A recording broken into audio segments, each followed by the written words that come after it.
unas citas, un poco para que se comprenda el fenómeno o de dónde viene. La primera cita es de Matt Ferrando, que dice: el mail art es como una subcultura de arte alternativo.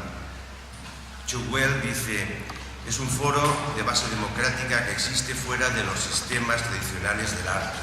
El arte postal, como sucesor de los herejes del pasado, tiene el potencial de hacer a todos artistas. Darblon, los bibliotecarios, amas de casa y niños son tan válidos en el mail art como los participantes tradicionales. Ayer estábamos aquí con Antonio, había una pequeña interview de la televisión e incluso yo añadí hasta los estudiantes de Bellas Artes pueden participar en una exposición de arte postal. John Held dice: se democratiza el arte, todo el mundo puede participar sin importar el nivel de habilidad. La contribución más importante del arte postal no han sido los productos que ha creado, sino la estructura de interacción que ha ido desarrollando. Robert Filou habla era un personaje de Fluxus, habla de que el concepto de vanguardia o de vanguardia está obsoleto y hay que considerar a cada artista parte de la res eterna como una fiesta permanente. Él acuñó el término res eterna de la fe permanente. El mail art es un activismo artístico ecuménico, una base estética para la interconexión, la colaboración y la comunicación. Ken Friedman, que de hecho es el del quien saca un poco estos apuntes, dice: el mundo del arte pone gran énfasis en el rendimiento individual, en la noción del maestro, en la creación de obras maestras. El lenguaje de la red de mail art trasciende las voces individuales de los participantes y forma el subconsciente universal. Joseph Beuys, otro de los Fluxus de la zona de Alemania, dijo que todo el mundo es un artista. Y Ulises Carrión, un mail artista de América del Sur, dijo: el mail art utiliza el correo como un apoyo en el sentido de que los artistas tradicionales utilizan el lienzo, el papel, el hierro, la madera como soporte. Y volviendo a cómo empezó todo, por eso he puesto portada del libro de Walter Benjamin. Walter Benjamin ya en los años 30 abogaba por un enfoque democrático del arte o de la práctica artística, sobre todo a partir de la reproductibilidad de los fenómenos artísticos. Walter Benjamin murió en el exilio, suicidado, entregado por el gobierno de Vichy casi a la Gestapo, en el año 40 creo, y me quiero situar al final de la Segunda Guerra Mundial para situarnos históricamente. Al final de la Segunda Guerra Mundial, a pesar que había destrozado Europa entera, había un cierto pozo de lo que fue el futurismo que empezó a principios del siglo XX y ese toque antiestético y político del movimiento dadaísta. Aunque para los dadás era solamente una palabra de 4 letras, supuso un gran revulsivo en los planteamientos artísticos y en los conceptos de la autoría. Después de esta catástrofe de la guerra mundial, por los millones de muertos que hubieron y el fascismo, los nuevos jóvenes de Europa se consideraban que ellos querían ir de alguna forma un poco más lejos que sus propios padres, sus propios antepasados. Apareció en Francia un movimiento en principio literario político llamado los letristas, que se consideraron los nuevos dadaístas. Incluso en una conferencia que dio Tristan Tzara en París, eso de su aprecio allí diciendo: Dada ha muerto y viva el letrismo. Eran como los nuevos revolucionarios después de la Segunda Guerra Mundial. La Internacional Letrista lanzó una serie de publicaciones llamadas Potlatch, que viene un poco de unos regalos que hacían grupos de indios norteamericanos, hacían una especie de fiestas en las cuales se entregaban regalos a ver cuál de ellos hacía el regalo más bonito hacia los anteriores. Y de este tipo de fiestas los letristas montaron una especie de pasquín llamado Potlatch, igual que el nombre de las fiestas de los regalos, un poco como dando una dádiva, que es un poco el ejemplo del arte postal. Todo lo que tenemos aquí son como regalos que han practicado los mailartistas que han participado, ¿no? Esta revista Porla, que era una revista revolucionaria en su época, la enviaban de una forma anónima a gente que escogían en la guía telefónica y circulaba en diversos ámbitos. Incluso tenía una nota anti-copyright, o sea, se adelantaba mucho antes al término del Common Press o la Creative Commons que se utiliza ahora, porque era un anti-copyright exacto. Decía que estas notas se podían publicar, reproducir sin necesidad de citar la fuente. Guy Debord fundó el citatorismo en esos años y él planteaba que la poesía no debía estar al servicio de la revolución, como hablaban los surrealistas, sino la revolución al servicio de la poesía.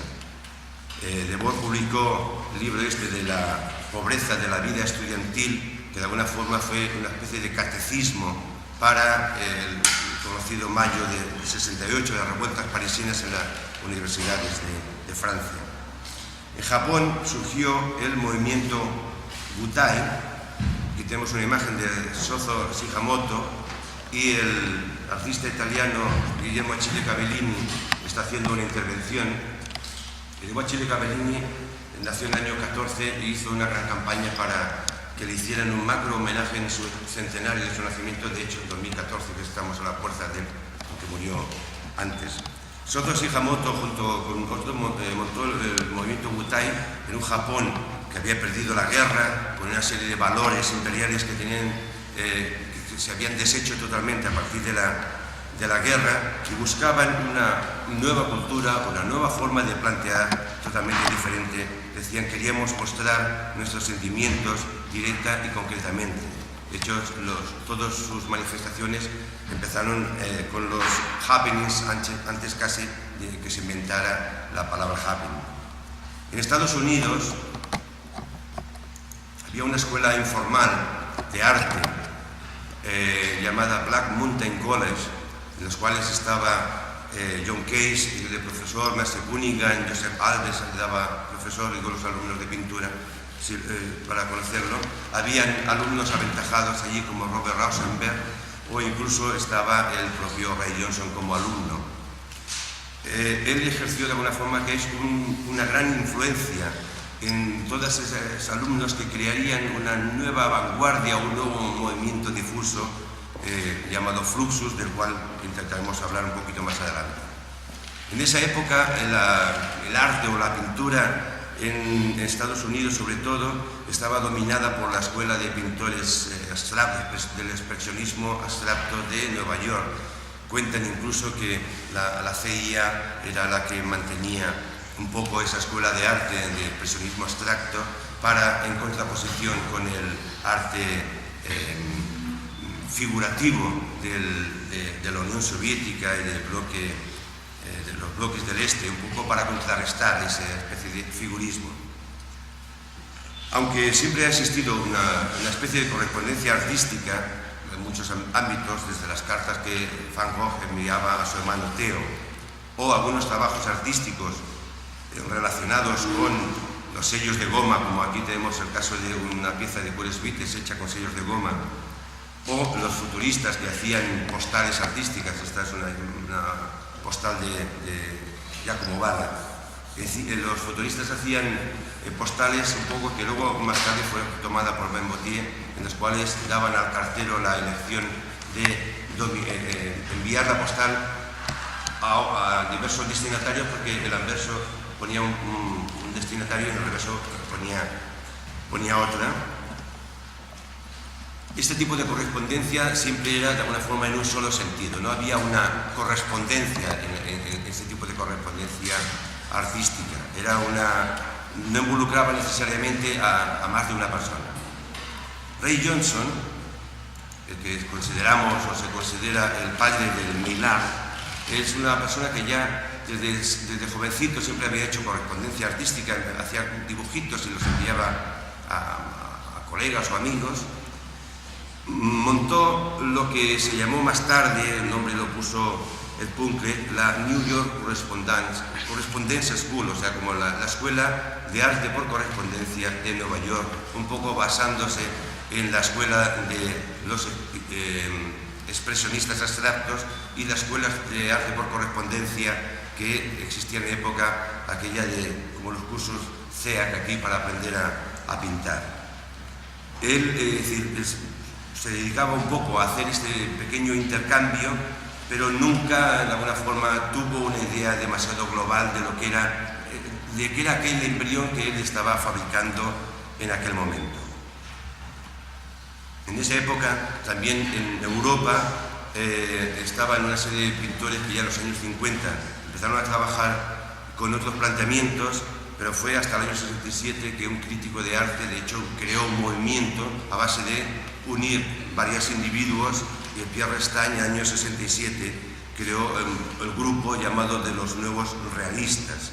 Él afirmaba que el artista está en un proceso de inventar un nuevo lenguaje de comunicación. Ellos, de alguna forma, los nuevos realistas se trataban de coger elementos de la vida real sin acudir ni a la pintura ni a la ilustración. Algunos de ellos arrancaban carteles publicitarios de la calle, que de hecho fue un poco el origen de lo que fue el pop art más tarde en la Gran Bretaña y en Estados Unidos.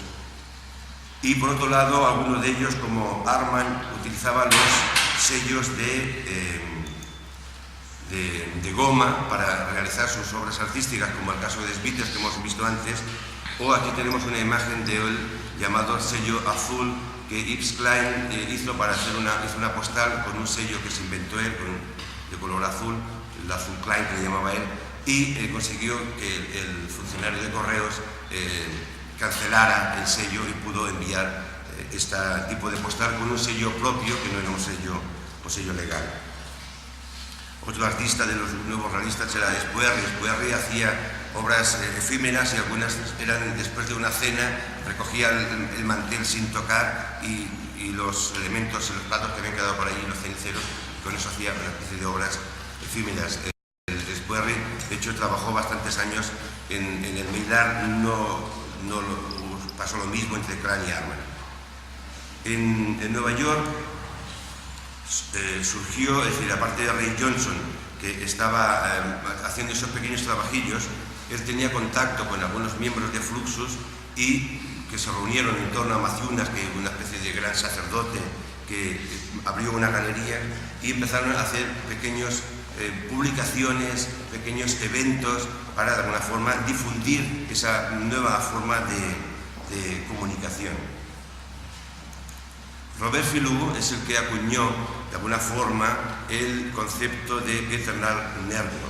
Comenzó a hacer un poco realidad ese potencial de cambio social que tenía, esa intercomunicación de diversas personas desconocidas a partir de lo que era el concepto de Meillar. A partir de los años 60 y a través del sistema postal se fueron creando diversas redes que convertían en una especie de red de redes, que es lo equivalente a de alguna forma a lo que tenemos ahora. Filou decía que el propósito del arte es hacer la vida más importante que la técnica.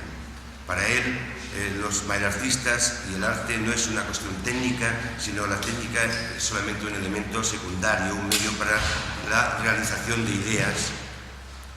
La radicalidad, de alguna forma con la que trabajaban los artistas de la red eterna, los hacían invisibles para el mundo del arte en general. Pues la gente que trabajaba en el mundo del Meillar no seguía las reglas de funcionamiento del mundo del arte.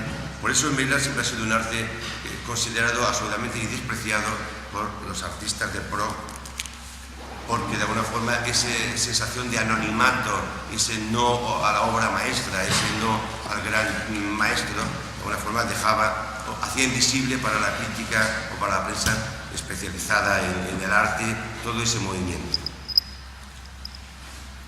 Si al principio de alguna forma la red de Meillar fue un gesto o una relación totalmente privada, utilizado por grupos experimentales, lo que hizo la gente de Fluxus fue crear abrirlo a foros totalmente exteriores, utilizar los medios de comunicación para de alguna forma difundir todas sus convocatorias. Fluxus,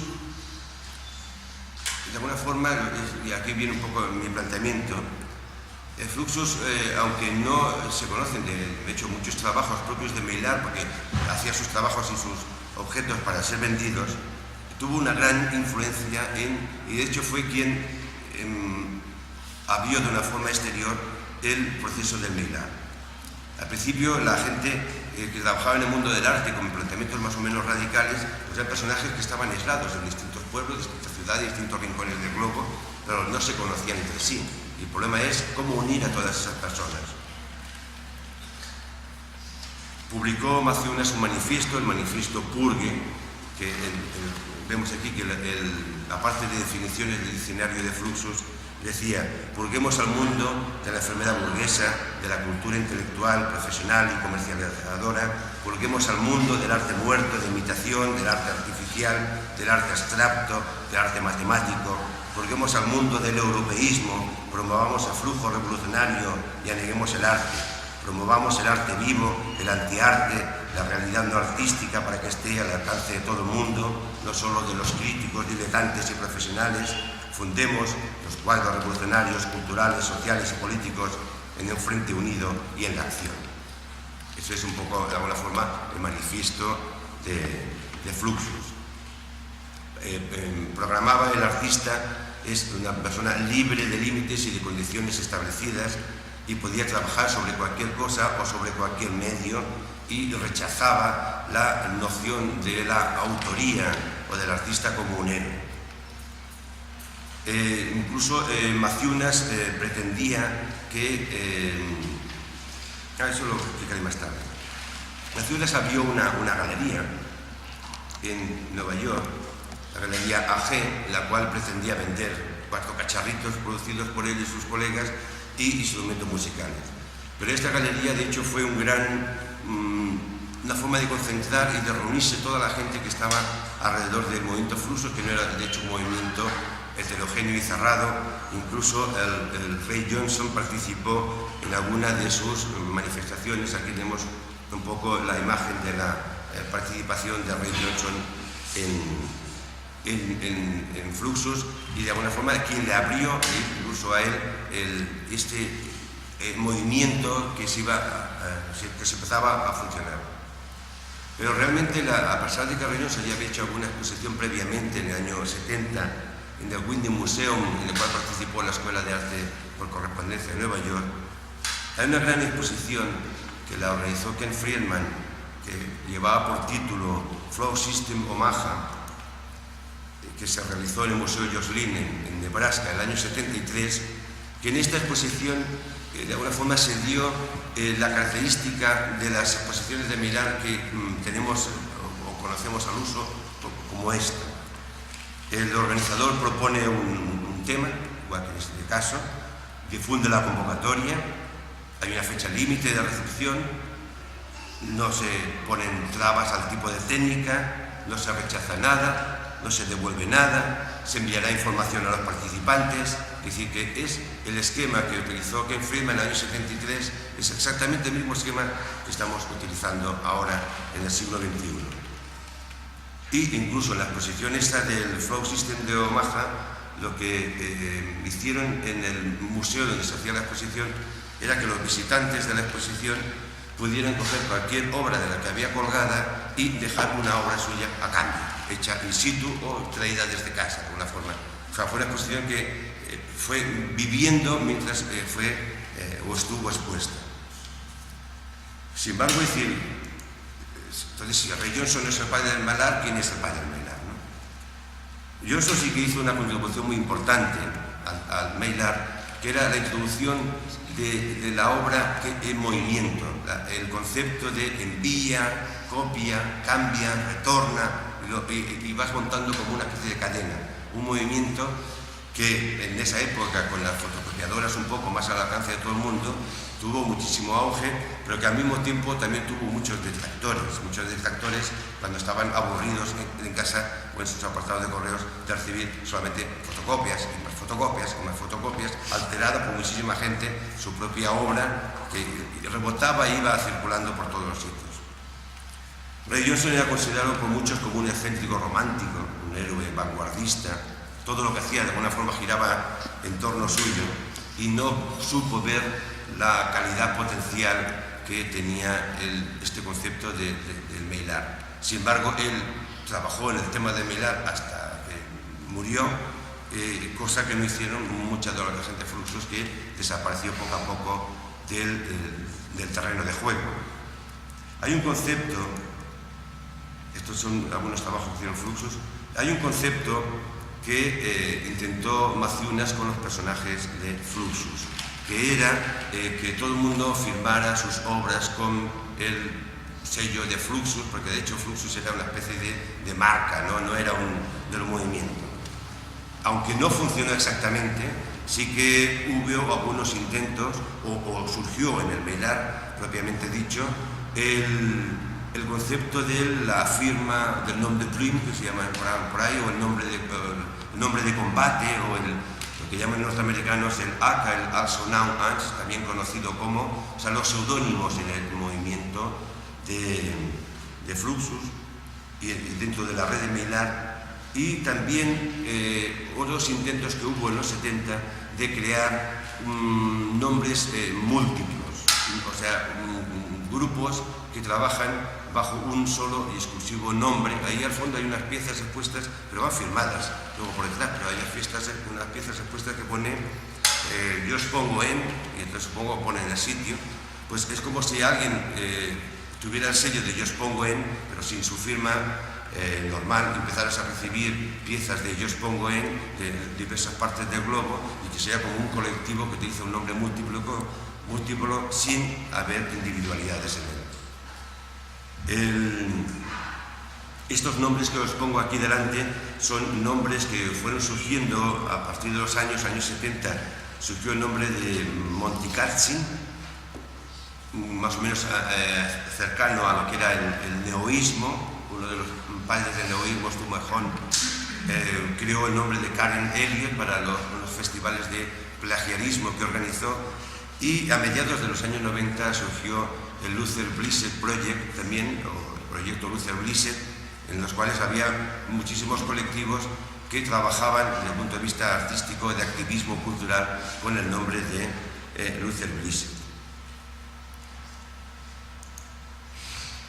Aquí, lo que vemos aquí es, de alguna forma, uno de los grandes momentos en los cuales la difusión, a partir es decir, volvemos al problema de la difusión, para que de alguna forma el mail art no era ese movimiento encerrado entre unos 4 amiguitos como hacía Ray Johnson, sino que algunos dadaístas, entre ellos Eddie Higgins, crearon una editorial, Soviet Express, en los cuales hacía unos newsletters, unos boletines con informaciones, con convocatorias que iba distribuyendo sobre todo por el área de Nueva York, pero llegaba prácticamente a todos los Estados Unidos. Y el propio Eddie Higgins editó el primer libro propiamente de mail art, con los envíos que había recibido de Ray Johnson, de sus moticos, el libro llamado La serpiente de papel. Tenemos aquí un ejemplo.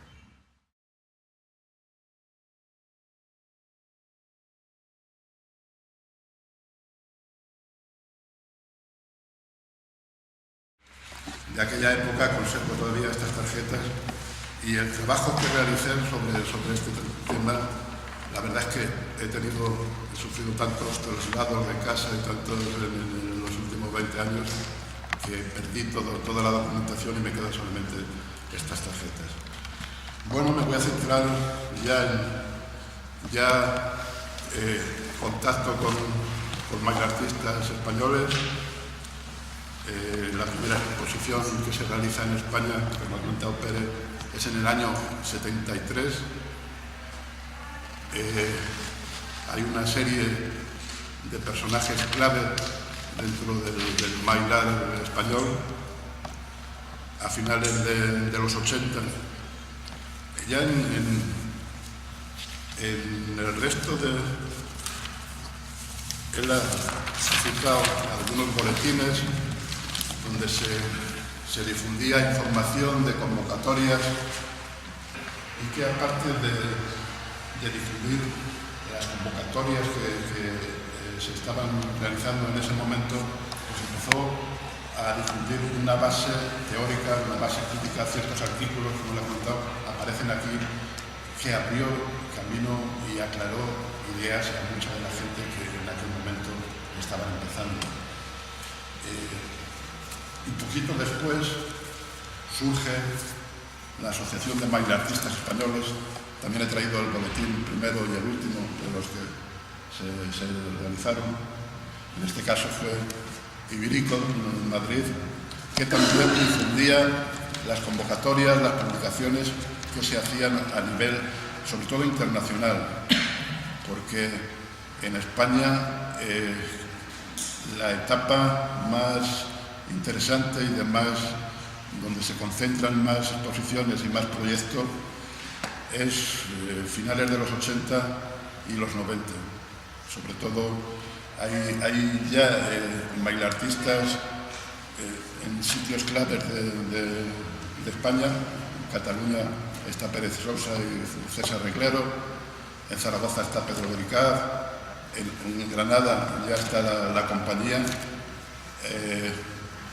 Aparece la primera publicación con trabajos originales, la primera revista ensamblada que hace Piedra Lunar, que hace Corpa desde Toledo. Aparece lo que hoy está muy difundido por internet, el BOEZ 861. Estos son sus primeros boletines de difusión de convocatorias, y lo que nos llegaba de fuera de España. Entonces, como ha comentado, no había internet, existía la correspondencia epistolar. Estas eran las convocatorias que recibíamos de cualquier país pidiéndonos pues algo similar a lo que ha ocurrido aquí. Lo que pasa es que en esta exposición no se ha utilizado el correo postal, y en aquella época sí era a base de tarjetas de correo. Yo, contar una experiencia. Este es todo el trabajo realizado en el año 92 por una pareja de bailartistas, Peter y Ángela. Es un trabajo que ellos eran los carteros, te traían el correo a tu casa. Esta pareja son alemanes, se plantean cada 2 o 3 años hacer un viaje. Han viajado por todo el mundo, han ejercido de carteros por todo el mundo. Para el 92, durante el año 91, se pusieron en contacto con una gente. Esto está hecho en Europa. Se ponen en contacto con una serie de bailartistas de toda Europa ofreciéndonos traernos correspondencia de amigos que estaban trabajando por el resto de Europa. Ellos ejercían de carteros, nos lo traían a casa, pero teníamos que acogerles en casa. Ellos viajaban a Rusia porque en Rusia, por lo visto, era más barato el conseguir los billetes de tren, y tenían dinero y se podían permitir el salir de casa y estar fuera 2 o 3 meses. El caso es que desde Rusia empezaban, en este caso, la gira europea. Habían contactado con bailartistas de toda Europa, y a España llegan desde Lisboa. A mí en su día me habían sugerido si quería participar y quería colaborar con ellos. Yo les había dicho que sí, pero se había olvidado. Me había olvidado de las muchas propuestas que recibes, pues no todas se cumplen, y aquello me parecía a mí un poco disparatado, que me iban a traer el correo a casa, que si yo estaba dispuesto a acogerles en mi casa. El caso es que en un momento dado empiezo a recibir tarjetas conforme se van acercando a España. Empiezo a recibir tarjetas de Hungría, empiezo a recibir tarjetas de Polonia. Estamos en Polonia, estamos en Alemania, estamos en Inglaterra, estamos en Francia, y recibo una tarjeta desde Lisboa el 19 de diciembre de 1992 diciendo que están en Lisboa y que llegan a Mérida a los 3 días a casa. Bueno, se presentaron en Mérida, viajaban por tren, traían un billete, bueno, un billete extrañísimo. Recuerdo que les acompañaba a la estación de Renfe de allí para habilitar, porque desde Mérida iban a Sevilla. Traían como 3 folios de notas, además en ruso y en inglés, de las etapas que iban haciendo, y se los iban habilitando conforme iban cumpliendo etapas. En la oficina de Renfe le habilitaban el billete de continuación de viaje. Cuando fuimos a la oficina de Renfe no entendían, no se explicaban el billete. El caso es que era un billete legal que por lo visto les había salido baratísimo todo el trayecto de Rusia, pasando por todos los sitios que habían visitado. Y terminaron en España el 28 de diciembre, pasaron por Francia y pasaron a Alemania.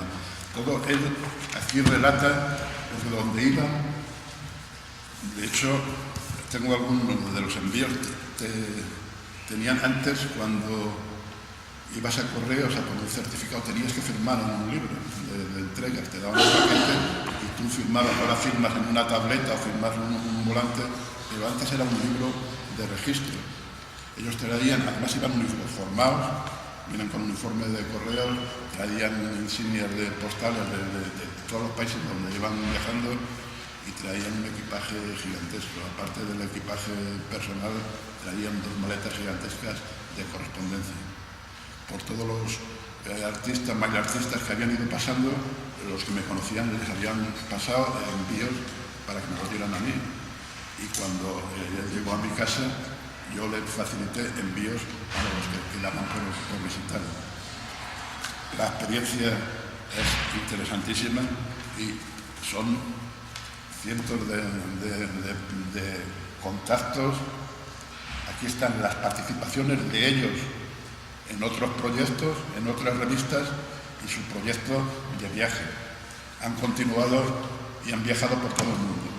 Han estado por Asia, han estado por América, y el país peor visitado ha sido África, porque África es bastante complicado en cuanto a artistas.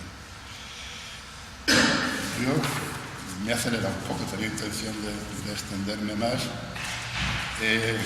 pero bueno, aquí nombrar junto a estos proyectos hay siempre personas detrás, son proyectos personales, gente. Este mundo es muy generoso y son verdaderos militantes los que están detrás de ellos, los que están asistiendo. Antes, el realizar este acto aquí donde estamos, pues es ver que no estábamos en un camino equivocado, que estábamos peleando por algo que realmente me merecía la pena. Es un poco la socialización del arte, la socialización de la creación. Todo el mundo es creativo, todo el mundo es creador. Yo no creo que todo el mundo sea un artista, pero sí es un creador, y es el medio más simple, más elemental, que ahora mismo se está difundiendo por colegios, por institutos. Casi todas las convocatorias de Mylar llevan un tema, llevan un motivo detrás, casi siempre social, casi siempre reivindicativo. Hay exposiciones, esta es un ejemplo, en cuanto a cantidad. Hacía tiempo que en España no se realizaba una convocatoria tan numerosa, y bueno, el que se haya hecho donde se ha hecho, pues es un ejemplo a seguir y yo creo que se hablará de esta muestra. Como he comentado, ha estado unos años parada la cosa. En este último año, estos últimos meses, están surgiendo otra vez convocatorias y están surgiendo otra vez proyectos de publicaciones ensambladas. Agradecer al MyLar el canal que ha sido para los creadores que nos dedicábamos a la poesía visual, que durante muchos años no teníamos espacio. No éramos ignorados por todos los creadores que venían desde la Facultad de Bellas Artes, por todos los artistas, y por los poetas, pues tampoco se nos tomaba en serio. Eso ha cambiado totalmente y ahora mismo pues se está estudiando, se está tocando el tema desde los dos ámbitos, desde el literario y desde el artístico. Traía algún ejemplo, también Pere ha hablado de los libros de los sellos de artistas, que son sellos, es paralelo al MyLar, los tampones, los sellos de artistas, son sellos originales de los 70. Cada coordinador, cada creador tenía su sello. En esta época, yo recuerdo los primeros catálogos que circularon en España de películas pornográficas, que venían la imagen de la carátula. Yo recuerdo que recorté las carátulas de las películas y empecé a enviar postales y no ponía revite nunca, pero sí colaron. De hecho, en el año 80, Media Vaca, la colección Media Vaca que dirige Vicente Ferrer, me publicó un librito que se llamaba Día del Sello y eran todos los envíos que yo había colado a correos sin utilizar sellos reales. Yo había utilizado pólizas de correos, había utilizado las carátulas de las películas pornográficas como sellos, había enviado sobres transparentes, un sobre transparente que se veía todo el contenido. Entonces él hizo una recopilación de todos los envíos estos y publicó el librito este de Día del Sello, homenaje al Día del Sello. Todos eran sellos falsos, pero todos habían pasado venían matasellados también con el sello de correo. Sí, se puede conseguir ese libro de Personal Delivery. El Día del Sello. Sí, el otro que tenía que... ¿Esto? Sí. No, esto hizo una edición limitada para la gente que le acogimos en casa. Entonces, si tienes mucho interés, te lo puedo dejar. Pero son las experiencias de ellos como carteros. Además hacían, donde iban, a la ciudad que iban, hacían una acción, una performance que la tienen documentada. En el caso de Mérida, lo hicimos en el Teatro Romano de Mérida, que hicieron una acción y la grabaron. Si lo quieres ver, esto no era novenal. Este es, luego lo ves, este es su paso por Mérida. ¿Y los sellos cómo hicieron esos sellos de...? Esto hay distintas técnicas. En un principio los más pobres eran fotocopias, sí, pero ya eran impresiones. Sobre todo, no se sabe muy bien la técnica. De hecho, algunos parece que son serigrafías, pero no son realmente serigrafías. Al ojear carpetas para tener aquí documentación, me he dado cuenta que esto tiene una vida muy limitada. Los colores se pierden.